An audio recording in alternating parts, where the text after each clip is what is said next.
অনেকে ভাবে আমি খুবই ওয়েস্টার্ন, মডার্ন ও উগ্র, তবে বাস্তবে আমি একদম সাধারণ মেয়ে। রান্না করি, পরিবারকে সময় দিই, খুব নর্মাল জীবনযাপন করি। সম্প্রতি ব্যক্তিগত জীবন নিয়ে এমনই খোলামেলা মন্তব্য করলেন ছোট পর্দার জনপ্রিয় অভিনেত্রী সামিরা খান মাহি।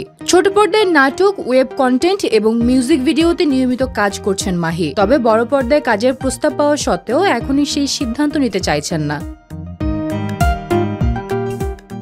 সাক্ষাৎকারে মাহি জানান, এখন আমাদের অনেক সিনিয়র আর্টিস্ট বড় পর্দার দিকে যাচ্ছেন। এটা দারুণ ব্যাপার, কারণ তারা জীবনের এক স্থিতিশীল জায়গায় পৌঁছেছেন অর্থনৈতিক ও মানসিকভাবে।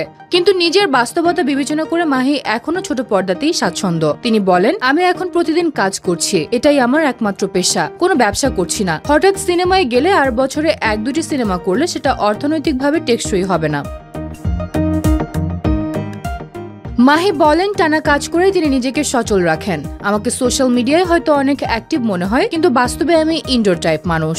কাজের বাইরে বেশি কিছু করি না, কখনো হুট করে পোস্ট দেই, তারপর আবার কাজের জগতে ফিরে যাই।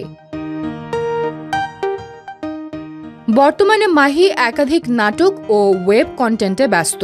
দর্শক ও ভক্তরা তাকে নিয়মিত নাটক এবং ওয়েব সিরিজে দেখতে পান। ভবিষ্যতে ভালো গল্প, শক্তিশালী চরিত্র এবং সঠিক সময় পেলে বড় পর্দায় আসার ইঙ্গিত দিয়েছেন তিনি। সাধারণ জীবন ও পেশার মধ্যে ভারসাম্য বজায় রেখে মাহি প্রমাণ করেছেন, ব্যক্তি জীবনে যতই সরল থাকুন, পেশাগত ক্ষেত্রে সতর্ক পরিকল্পনা এবং ধৈর্যই সফলতার চাবিকাঠি। তার এই মনোভাব সবিজে নতুন প্রজন্মের জন্য অনুপ্রেরণার উৎস হয়ে উঠেছে। মাহি এখনো ছোট পর্দায় কাজের ধারাবাহিকতা বজায় রেখে ভবিষ্যতে বড় সুযোগের জন্য প্রস্তুত।